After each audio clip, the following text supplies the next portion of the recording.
ಎಲ್ರಿಗೂ ನಮಸ್ಕಾರ. ಭಗವದ್ಗೀತೆ ಸೀರೀಸ್ ನಡೀತಾ ಇದೆ. ಇಲ್ಲಿವರೆಗೆ ಅಧ್ಯಾಯ 8ರವರೆಗೂ ನಾವು ನೋಡಿದ್ವಿ.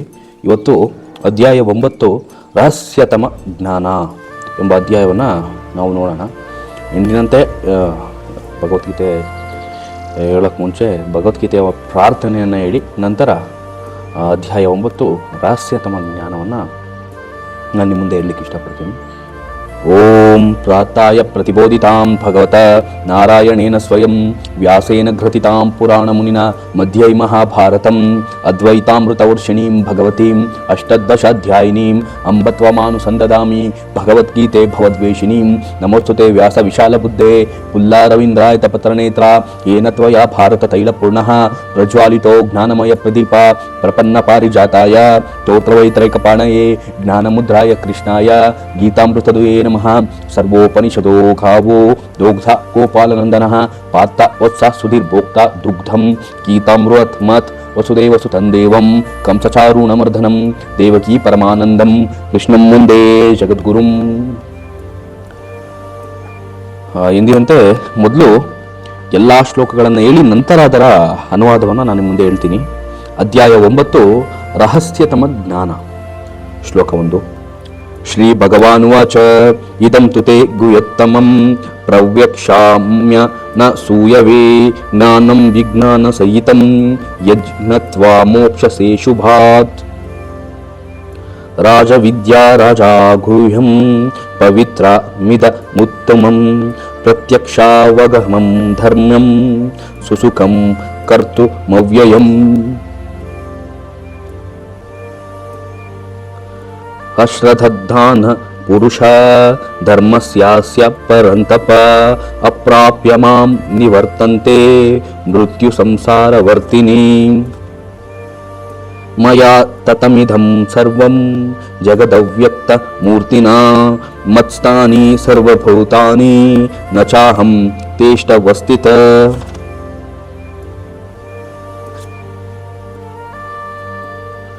ನ ಚ ಮತ್ಸ್ಥಾನಿ ಭೂತಾನಿ ಪಶ್ಯ ಮೇ ಯೋಗಮೈಶ್ವರಂ ಭೂತಾಭೃನ್ನ ಚ ಭೂತಸ್ಥೋ ಮಮಾತ್ಮಾ ಭೂತಭಾವನ.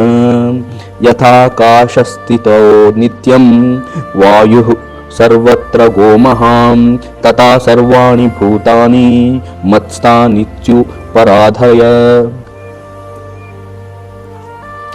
ಸರ್ವಭೂತಾನಿ ಕೌಂತೆಯ ಪ್ರಕೃತಿಂ ಯಾಂತಿ ಮಾಮಿಕಾಂ ಕಲ್ಪಕ್ಷಯೇ ಪುನಸ್ತಾನಿ ಕಲ್ಪಾಧೌ ವಿಸೃಜಾಮ್ಯಹಂ. ಪ್ರಕೃತಿಂ ಸ್ವಾಮ ವಷ್ಟಭ್ಯ ವಿಸೃಜಾಮಿ ಪುನಃ ಪುನಃ ಭೂತಗ್ರಾಮವಿಮಂ ಕೃತ್ನ ಮವಶಂ ಪ್ರಕೃತೆ ವಶಾತ್. ನ ಚ ಮಾಂ ತಾನಿ ಕರ್ಮಾಣಿ ನಿಬಧ್ನಂತಿ ಧನಂಜಯ ಉದಾಸೀನ ನ ವದಾಸೀನ ಮಸಕ್ತಂ ತೇಷು ಕರ್ಮಸು. ಮಯಾ ದಕ್ಷೇಣ ಪ್ರಕೃತಿ ಸಯತೆ ಸಚರಾಚರಂ ಯೇತು ನಾನೇನ ಕೌಂತೆಯ ಜಗತ್ ಪರಿವರ್ತತೆ.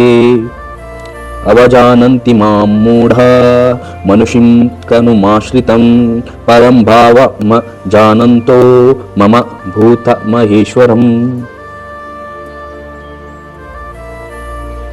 ಮೋಘಾಶಾ ಮೋಘ ಕರ್ಮಾಣೋ ಮೋಘಜ್ಞಾನ ವಿಚೇತಸ ರಾಕ್ಷಸೀಮಾಸುರೀಂ ಚೈವ ಪ್ರಕೃತಿಂ ಮೋಹಿನೀಂ ಶ್ರಿತ. ಮಹಾತ್ಮಾನಸ್ತು ಮಾಂ ಪಾರ್ಥ ದೈವೀಂ ಪ್ರಕೃತಿಮಾಶ್ರಿತ ಭಜಂತ್ಯ ನನ್ಯಮನಸ್ಸೋ ನಾತ್ವಾ ಭೂತಾದಿಮವ್ಯಯಂ. ಸತತಂ ಕೀರ್ತಯಂತೋ ಮಾಂ ಯತಂತಶ್ಚ ದೃಢವ್ರತಾ ನಮಸ್ಯಂತಶ್ಚ ಮಾಂ ಭಕ್ತ್ವಾ ನಿತ್ಯಯುಕ್ತಾ ಉಪಾಸತೆ.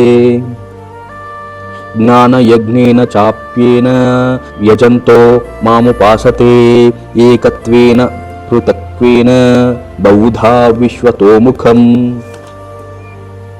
ಅಹಂ ಕ್ರತುರಹಂ ಯಜ್ಞ ಸ್ವದಾಹ ಮಹಮೌಷಧಂ ಮಂತ್ರೋಹ ಮಹಮೇವಾಜ್ಯ ಮಹಮಗ್ನಿರಹಂ ಹೃತಂ. ಪಿತಾಹ ಮಸ್ಯ ಜಗತ್ತೋ ಮಾತಾ ದಾತ ಪಿತಾಮಹ ವೇದ್ಯಂ ಪವಿತ್ರಮೋಂಕಾರ ಋಕ್ಸಾಮ ಯಜುರೇವ ಚ. ಗತಿರ್ಭರ್ತಾ ಪ್ರಭು ಸಾಕ್ಷಿ ನಿವಾಸ ಶರಣಂ ಸುಹೃತ್ ಪ್ರಭುವಃ ಪ್ರಳಯಹಸ್ತಾನಾಂ ನಿಧಾನಂ ಬೀಜಮವ್ಯಯಂ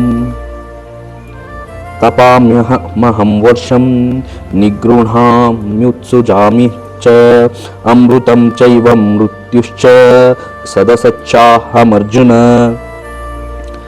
ತ್ರೈವಿದ್ಯಾಮಾಂ ಸೋಮಪಾಪೂತ ಪಾಪ ಯಜ್ಞಾರಿಷ್ಟ್ವಾ ಸ್ವರ್ಗತಿಂ ಪಾರ್ಥಯಂತೆ ತೇ ಪುಣ್ಯಮಾಸಾಧ್ಯ ಸುರೇಂದ್ರಲೋಕಂ ಅಶ್ನಂತಿ ದಿವ್ಯಾನ್ ದಿವಿ ದೇವಭೋಗಾನ್ ते तं भुक्त्वा स्वर्गलोकं विशालं क्षिणी पुण्यमर्तलोकं विशन्ति एवं त्रयीधर्म मनुप्रसप्रपन्ना गतागतं कामकामलभन्ते अनन्याश्चिन्तयन्तो मां ये जान पर्युपासते तेषां नित्यभियुक्तानां योगक्षेमं महाम्यहम् येऽप्यन्यदेवता भक्ता यजन्ते श्रद्धयान्विता तेऽपि मामेव कौन्तेय यजन्य विधिपूर्वकम् अहम् इ सर्वयज्ञज्ञां भोक्ता च प्रभुरेव च न तु मामि विजानन्ति तत्त्वनास्तस्य ते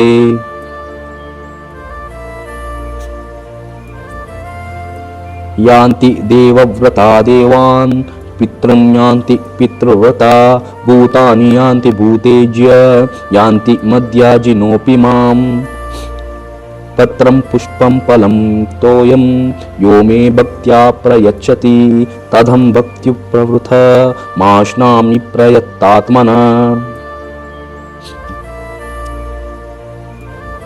यत्कुरोषि यदाश्नासि यजुओषि तदासि यत्तपस्यसि कौन्तेय तत्कुरुष्ठमदर्पणम् शुभाशुभफलैरेवं मोक्षे से कर्मबन्धने संन्यासयोगयुक्तात्मा विमुक्तो मामुपैष्यसि समोहं सर्वभूतेषु न मे द्वेषोऽस्ति न प्रिय ये भजन्ति तु मां भक्त्या महि तेषु चाप्यहम् अपि तुत्से दुरार्चिरो भजते माम नन्यभाक् साधुरेव न मन्तव्य सम्यग् व्यवस्थितो हि स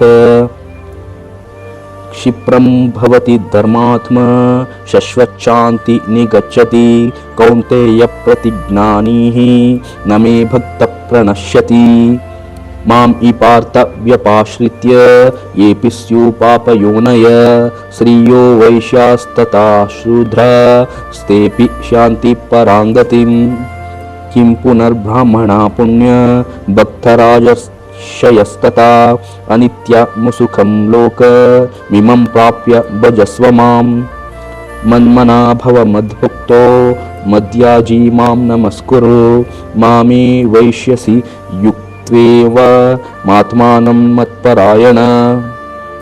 ಇಲ್ಲಿಗೆ ಶ್ರೀಮದ್ ಭಗವದ್ಗೀತೆಯ 9ನೇ ಅಧ್ಯಾಯ ರಹಸ್ಯತಮ ಜ್ಞಾನದ ಎಲ್ಲ ಶ್ಲೋಕಗಳು ಸಂಪೂರ್ಣವಾಯಿತು. ಈಗ ಅದರ ಅನುವಾದವನ್ನು ನಾನು ನಿಮ್ಮ ಮುಂದೆ ಹೇಳಲಿಕ್ಕೆ ಇಷ್ಟಪಡ್ತೀನಿ. ಈಗ ಶ್ಲೋಕಗಳ ಅನುವಾದ. ದೇವೋತ್ತಮ ಪರಮಪುರುಷನು ಹೀಗೆ ಹೇಳಿದನು: ಪ್ರಿಯ ಅರ್ಜುನನೇ, ನಿನಗೆ ನನ್ನ ವಿಷಯದಲ್ಲಿ ಎಂದೂ ಅಸೂಯೆ ಇಲ್ಲವಾದುದರಿಂದ ನಿನಗೆ ಈ ಗುಹ್ಯತಮ ಜ್ಞಾನವನ್ನು ಸಾಕ್ಷಾತ್ಕಾರವನ್ನು ತಿಳಿಸಿಕೊಡುತ್ತೇನೆ. ಇದನ್ನು ತಿಳಿದು ನೀನು ಐಹಿಕ ಬದುಕಿನ ಸಂಕಟಗಳಿಂದ ಪಾರಾಗುತ್ತೀಯೆ. ಇದು ರಾಜ್ಯವಿದ್ಯೆ, ಎಲ್ಲಾ ರಹಸ್ಯಗಳಲ್ಲಿ ಅತ್ಯಂತ ರಹಸ್ಯವಾದದ್ದು. ಇದು ಅತ್ಯಂತ ಪರಿಶುದ್ಧ ಜ್ಞಾನ. ಸಾಕ್ಷಾತ್ಕಾರದಿಂದ ಆತ್ಮದ ನೇರ ತಿಳುವಳಿಕೆಯನ್ನು ಕೊಡುವುದರಿಂದ ಇದು ಧರ್ಮದ ಪರಿಪೂರ್ಣತೆ.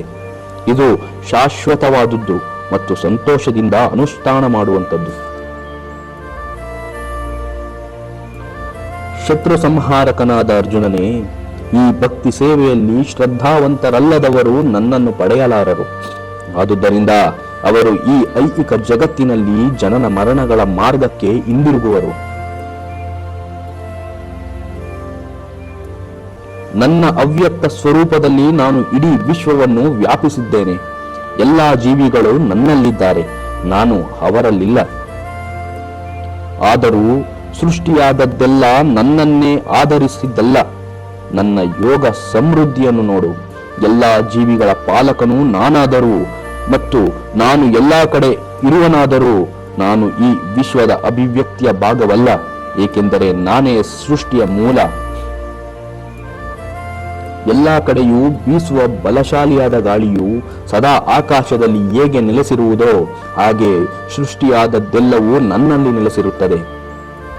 ಕುಂತಿಯ ಮಗನಾದ ಅರ್ಜುನನೇ, ಕಲ್ಪಾಂತ್ಯದಲ್ಲಿ ಈ ಎಲ್ಲ ಐಹಿಕ ಅಭಿವ್ಯಕ್ತಿಗಳು ನನ್ನ ಪ್ರಕೃತಿಯಲ್ಲಿ ಲೀನವಾಗುತ್ತವೆ ಮತ್ತು ಇನ್ನೊಂದು ಕಲ್ಪವು ಪ್ರಾರಂಭವಾದಾಗ ನನ್ನ ಶಕ್ತಿಯಿಂದ ಮತ್ತು ಅವುಗಳನ್ನು ಸೃಷ್ಟಿಸುತ್ತೇನೆ. ಇಡೀ ವಿಶ್ವ ವ್ಯವಸ್ಥೆಯು ನನ್ನ ಅಧೀನವಾಗಿದೆ.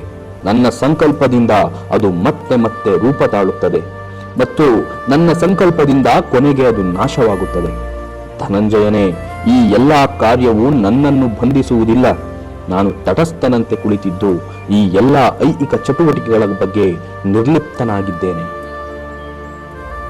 ಕುಂತಿಯ ಮಗನಾದ ಅರ್ಜುನನೇ, ನನ್ನ ಶಕ್ತಿಗಳಲ್ಲಿ ಒಂದಾದ ಈ ಐಹಿಕ ಪ್ರಕೃತಿಯು ಎಲ್ಲಾ ಚರಾಚರ ವಸ್ತುಗಳನ್ನು ನನ್ನ ಅಪ್ಪಣೆಯಂತೆ ಸೃಷ್ಟಿಸಿ ಕೆಲಸ ಮಾಡುತ್ತದೆ. ಈ ಅಭಿವ್ಯಕ್ತಿಯು ಅದರ ನಿಯಮಕ್ಕೆ ಅನುಗುಣವಾಗಿ ಮತ್ತೆ ಮತ್ತೆ ಸೃಷ್ಟಿಯಾಗುತ್ತದೆ ಮತ್ತು ನಾಶವಾಗುತ್ತದೆ.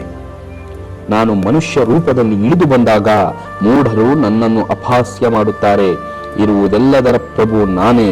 ನನ್ನ ಈ ದಿವ್ಯ ಪ್ರಕೃತಿಯು ಅವರಿಗೆ ತಿಳಿಯದು.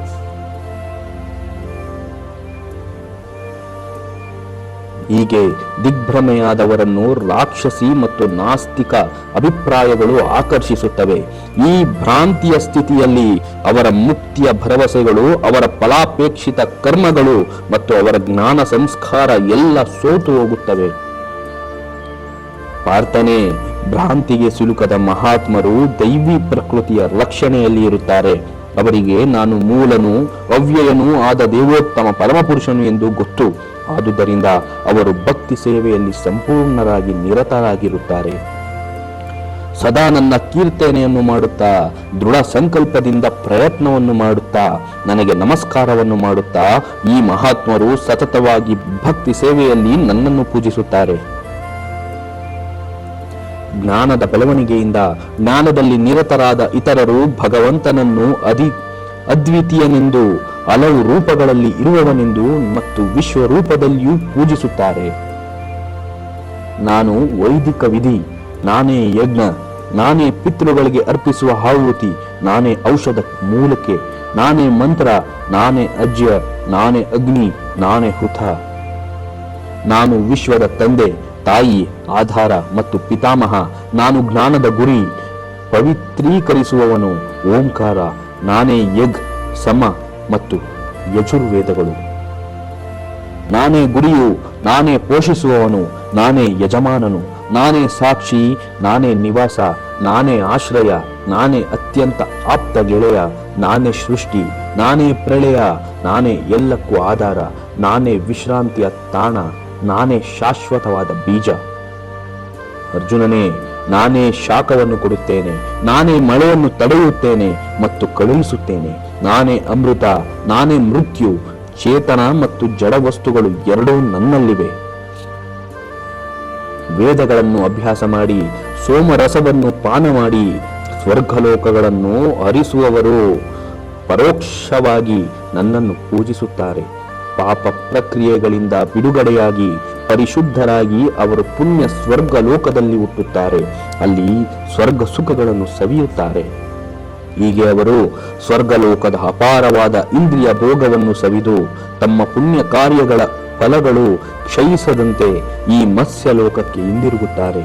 ಹೀಗೆ 3 ವೇದಗಳ ತತ್ವಗಳ ಅನುಸರಣೆಯಿಂದ ಇಂದ್ರಿಯ ಸುಖವನ್ನಷ್ಟೇ ಅರಸುವವರು ಮತ್ತೆ ಮತ್ತೆ ಹುಟ್ಟಿ ಸಾಯುವುದನ್ನೇ ಸಾಧಿಸುತ್ತಾರೆ.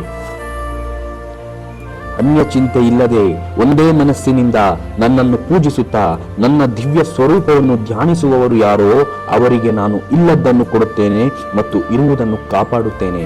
ಕುಂತಿಯ ಮಗನಾದ ಅರ್ಜುನನೇ, ಇತರ ದೇವತೆಗಳ ಭಕ್ತರಾಗಿ ಶ್ರದ್ಧೆಯಿಂದ ಅವರನ್ನು ಪೂಜಿಸುವವರು ನನ್ನನ್ನೇ ಪೂಜಿಸುತ್ತಾರೆ, ಆದರೆ ಅದನ್ನು ತಪ್ಪು ರೀತಿಯಲ್ಲಿ ಮಾಡುತ್ತಾರೆ. ನಾನೊಬ್ಬನೇ ಎಲ್ಲ ಯಜ್ಞಗಳ ಭೋಕ್ತಾರನು ಮತ್ತು ಯಜಮಾನನು. ಆದುದರಿಂದ ನನ್ನ ನಿಜವಾದ ದಿವ್ಯ ಸ್ವಭಾವವನ್ನು ಗುರುತಿಸದವರು ಪತನ ಹೊಂದುತ್ತಾರೆ. ದೇವತೆಗಳನ್ನು ಪೂಜಿಸುವವರು ದೇವತೆಗಳ ಮಧ್ಯೆ ಹುಟ್ಟುತ್ತಾರೆ. ಪಿತೃಗಳನ್ನು ಪೂಜಿಸುವವರು ಪಿತೃಗಳ ಮಧ್ಯೆ ಬಳಿಗೆ ಹೋಗುತ್ತಾರೆ. ಭೂತಗಳನ್ನು ಪೂಜಿಸುವವರು ಭೂತಗಳ ಮಧ್ಯೆ ಹುಟ್ಟುತ್ತಾರೆ. ನನ್ನನ್ನು ಪೂಜಿಸುವವರು ನನ್ನೊಡನೆಯೇ ಇರುತ್ತಾರೆ. ಯಾರಾದರೂ ನನಗೆ ಪ್ರೀತಿ ಮತ್ತು ಭಕ್ತಿಗಳಿಂದ ಒಂದು ಎಲೆ, ಒಂದು ಹೂವು, ಒಂದು ಹಣ್ಣು ಅಥವಾ ಒಂದಿಷ್ಟು ನೀರನ್ನು ಅರ್ಪಿಸಿದರೆ ನಾನು ಅದನ್ನು ಸ್ವೀಕರಿಸುತ್ತೇನೆ.